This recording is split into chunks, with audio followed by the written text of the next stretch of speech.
लखनऊ में हम लोग एक नाइट सफारी बना रहे हैं पोखरेल के पास, और पोखरेल के नाइट सफारी के पहले हम एक नदी को जीवित करने वाले हैं लखनऊ में। उसका नाम है पोखरेल नदी।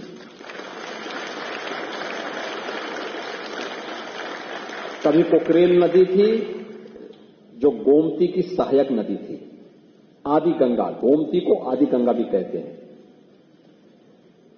पीलीभीत से निकल करके और वाराणसी में ये मां गंगा के साथ इसका मिलन होता है। लेकिन गोमती की सहायक नदी पोखरेल नदी को लोगों ने नाला बना दिया। नाला बना करके उसमें अवैध निर्माण कर दिए, कब्जे हो गए, और कब्जा इतना बढ़ा, पिछले 4 दशक में इतना बढ़ गया कि अब वह स्वयं ही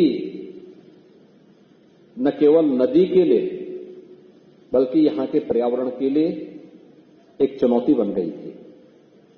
और फिर 1 वर्ष पहले हम लोगों ने इस लड़ाई को प्रारंभ किया। नहीं, पोखरेल को नाला नहीं, इसको फिर से नदी बनाना है।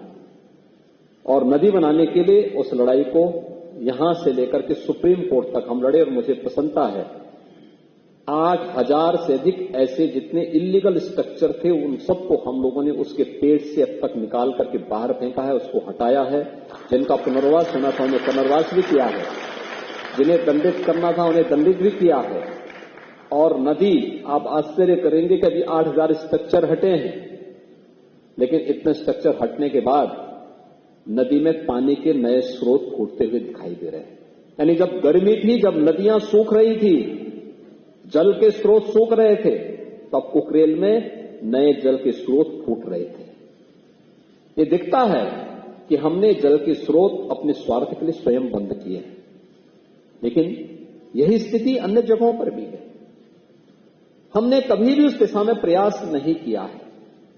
और इको टूरिज्म डेवलपमेंट बोर्ड इस बात के लिए हमें आगाह कर रहा है कि ज्ञानवर्धन के लिए भी, मनोरंजन के लिए भी हम अपनी प्रकृति के इस उपहार का उपयोग करें, लेकिन इसके साथ साथ आने वाली पीढ़ी को एक लंबे समय तक ये उपहार इसी रूप में मनोरंजन और ज्ञानवर्धन के रूप में प्राप्त होता रहे। इसलिए इसके संरक्षण की जिम्मेदारी भी हमारे ऊपर होनी चाहिए, हर पीढ़ी को अपने ऊपर लेनी पड़ेगी। और उसी दृष्टि से इस कार्यक्रम को आगे बढ़ाने के लिए एक अभिनव प्रयास प्रारंभ हुआ है।